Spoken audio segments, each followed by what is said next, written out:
Top headlines this morning. Rochester City Court Judge Van White has now been admonished for what the New York State Commission on Judicial Conduct calls an appearance of bias. The panel cited 3 instances that led to the warning made public this week, the first of which back in July of 2022, when White held a moment of silence in court prior to the arraignment of Kelvin Vickers, who was later convicted of the murders of RPD officer Anthony Mazurkowitz, as well as 2 other men. The second offense took place after a 3-year-old was hit by a stray bullet, and he gathered in a public rally. Now, this third happened when Judge White was back all the way back when he was an attorney. He had offered advice to people in a community on a local radio station, and White, following this, did not fight the decision from the commission.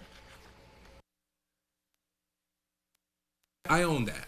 It was legal advice, and it should not have been given. It was appropriate at the time because I was a lawyer, but not appropriate because someone might come upon my website, and apparently somebody found it buried way deep. But no matter how they found it, it was legal advice, and it's not proper for judges to give legal advice. Well, White adds that he did learn his lesson, but this does not change who he is as a person. 18-year-old Maria Ikas, the former grad from Spencerport killed in a crash last week, has been laid to rest. Her calling hours and funeral were Sunday and Monday.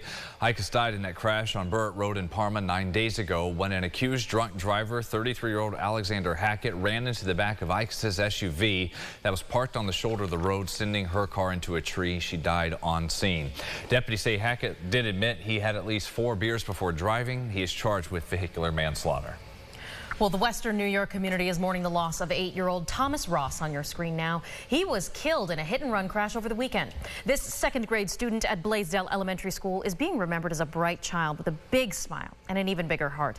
Hamburg police say that his mom, Heather Van Elk, had been driving on Route 5 Saturday night when another driver, 52-year-old Marcus Genovese, slammed into the back of her vehicle. Again, her son Thomas and his 4-year-old brother AJ were in the back seat of the car, and Thomas didn't make it. A GoFundMe set up for the family following Thomas's death has now raised more than $113,000 as of last check. Thomas's parents posted a tribute to their son, sharing their immense love for him, and his school is making grief counseling available for the other students and staff. I had a chance to speak with his mom this morning, which was a very difficult conversation, but she's standing tall, and wanted to assure her that the district is here for her. Well, Genovese allegedly fled the scene, trying to hide in a nearby backyard, but he was taken into custody by Hamburg police. He is currently being held without bail, facing multiple charges, including DWI, vehicular manslaughter, and aggravated unlicensed operation of a motor vehicle. A mother from Clarence is warning parents to keep their children on alert. This comes after she says her 12-year-old daughter was nearly kidnapped on the side of the road last weekend. The victim's mother says it happened Saturday night when her daughter and a friend were walking near a playground and a truck pulled up behind the girls. The passenger got out and chased after the pair. The mother tells us the girls screamed for help and got the attention of a homeowner and someone in a passing car. She got word of this and picked the 2 girls up and went straight to state police. She says her daughter is terrified to even show up at the bus stop now.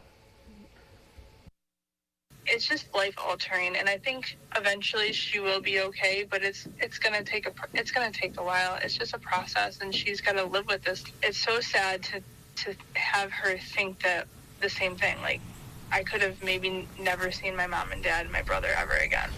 The mother adds the passenger in the truck got away and no one got a good look at the license plate for a number. Troopers say their investigation continues. 2 men arrested accused of traveling to a home in Mount Morris and scamming the victim out of $300,000. Deputies say they've arrested Mateen Muhammad and Akbar Muhammad of Chicago on May 30th when the pair claimed to be representatives of the Department of Justice, telling the victim their computer had been hacked, and investigators say the duo convinced this victim to purchase gems and precious metals that a courier would be sent to pick up. News 8 speaking to a cybersecurity professor with RIT, sharing now how you can protect yourself and loved ones from falling victim to similar scams. Nowadays, these crimes are everywhere. Phone, email, text. Never click on a link in an email or download and open up an attachment if you are not expecting that email. Go to the site directly. In addition, he says the longer your password is, the better. Harder to guess. Both suspects charged with felony attempted grand larceny, conspiracy, and petty larceny, both arraigned and released.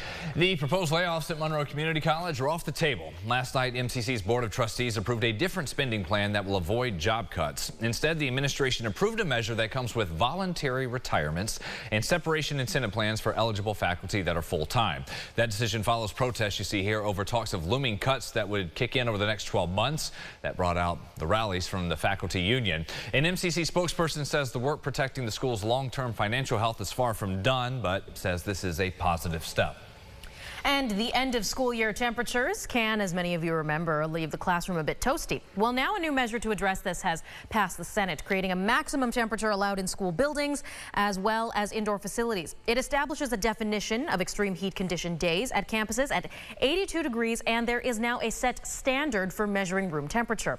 However, local educators say they believe the challenges schools will face is in implementation, including how are districts going to come up with the money to install all these ACs without compromising other programs. Taking you inside the Buffalo Huddle, all the construction with the new Bills Stadium is going to have a big impact on the old stadium in seasons to come while it's still there. The team is warning people for parking ahead of time. Make sure you prepare days in advance to get your spot. One way it's trying to overcome fewer spots in the next couple of seasons, parking passes. Fans who are looking to be in a stadium lot on game day, you need to buy one ahead of time. You will not be able to pay for parking in those lots on Sundays. The franchise is encouraging fans to carpool, use rideshare services, or a shuttle to get to the stadium if you're going to see the Bills live in person this fall. Sunrise traffic at 6:53. Looking around our main expressways early on this Tuesday, they are clear and green at this moment. The view from the west side there in the ballpark from 490, nothing to slow you down as of yet. Be safe, headed out. Well, before we leave you today, we've been talking about it all show. It is our 75th year anniversary in broadcasting right here at WROC. Celebrating that on air. Now we take a look back at how commercials were done in the past. They were live, straight to air, and sometimes didn't always go as planned. Is your 16-foot wood or aluminum extension ladder on this truckload? Well, you can find out from your neighborhood Acme quality paint dealer. Here you may get from one of these ladders worth $16 for only $4.95 with the purchase of 4 or more gallons of Acme quality paint at the regular price. Wilson, Dunlop.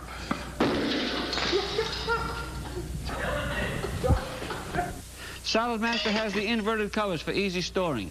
Genuine Bakelite handles. And a little policeman on the cover so you'll never burn your food. And these pans, friends, are guaranteed as long as you live. Look at this for abuse. First time that ever happened. Hello, this is Bob Mills, and I'd like to invite you to join me at 11:15 for all the weather here so I can give it to you. That I can give you the last word on the weather. Sorry.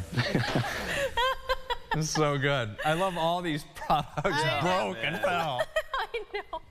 Oh, that's gosh. good. I think all of our advertisers thank their lucky stars we don't do commercials live anymore. No way. That's absolutely not. Yeah, you got to tape that.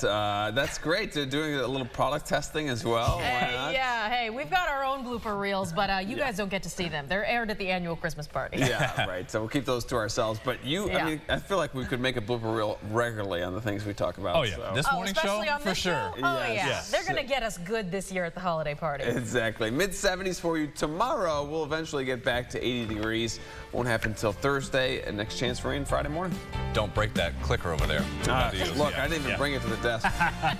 He knows better. Yeah. Happy 75th from all of us here at News 8. Our next update in 30 minutes. Stay tuned for CBS Mornings and have a great day.